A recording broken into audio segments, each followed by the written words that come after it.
الحمد لله نحمده ونستعينه ونستغفره ونؤمن به ونتوكل عليه ونعوذ بالله من شرور أنفسنا ومن سيئات أعمالنا من يهده الله فلا مضل له ومن يضلله فلا هادي له ونشهد أن لا إله إلا الله وحده لا شريك له ونشهد أن سيدنا وسندنا وحبيبنا وشفيعنا ومولانا محمدا عبده ورسوله. أعوذ بالله من الشيطان الرجيم. بسم الله الرحمن الرحيم. اقرأ باسم ربك الذي خلق خلق الإنسان من علق اقرأ وربك الأكرم الذي علم بالقلم علم الإنسان ما لم يعلم. صدق الله العظيم.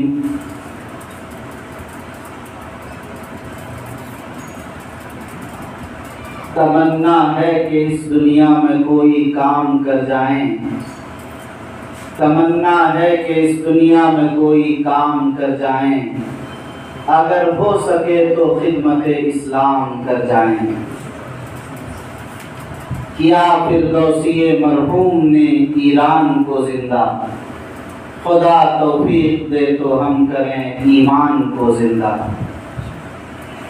معزز حاضرین، بزرگوں اور دینی بھائیوں، علماء، ائمہ، ذمہ داران مساجد اور دلہن بازار اور دوسرے بلاک کے سماجی سرکردہ شخصیات،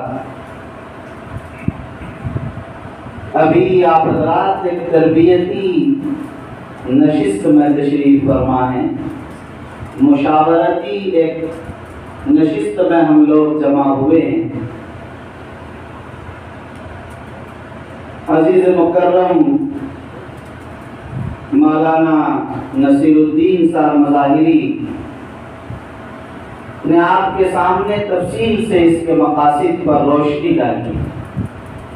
جس واضح اور سلجھے ہوئے انداز میں انہوں نے آپ کو مقاصد پر مطلع فرمایا کہ ساری چیزیں آپ کے سامنے آ گئی. پھر تربیتی نقطہ نظر سے کہ ہمارے شریعہ، دارالقضاء اور تعلیم اور دیگر موضوعات پر ہمارے شریعہ کے صدر مفتی حضرت مولانا مفتی سہیل احمد قاسمی صاحب نے آپ کے سامنے گفتگو فرمائی. وہ درد دل تھا، وہ تجربات کا نچوڑ تھا، وہ خلاصہ تھا زمانے کے نرم و گرم پر گزر کر ایک لمبے عرصے تک چلنے کا. آپ رات کو اس مختصر سی نشست میں یہ سب باتیں ملی. مجھے بھی آپ کے سامنے کچھ باتیں پیش کرنی ہیں، مختصر انداز میں چند منٹ. 1 بجے اذان بھی ہے. دیکھیے، ہم اور آپ مسلمان ہیں، کلمہ طیبہ لا الہ الا اللہ محمد رسول اللہ پڑھتے ہیں. ہم لوگ امارت شریعہ بہار، اڑیسہ، جھارکھنڈ اسی صوبے میں بستے ہیں جہاں امارت شریعہ ہے، جس کے لیے مولانا ابو الحسن علی میاں ندوی رحمۃ اللہ علیہ نے خواہش ظاہر کی تھی کہ کاش میں بہار میں پیدا ہوتا تو امارت شریعہ کے ماتحت زندگی گزار سکتا. جس کے لیے علامہ انور شاہ کشمیری شیخ الحدیث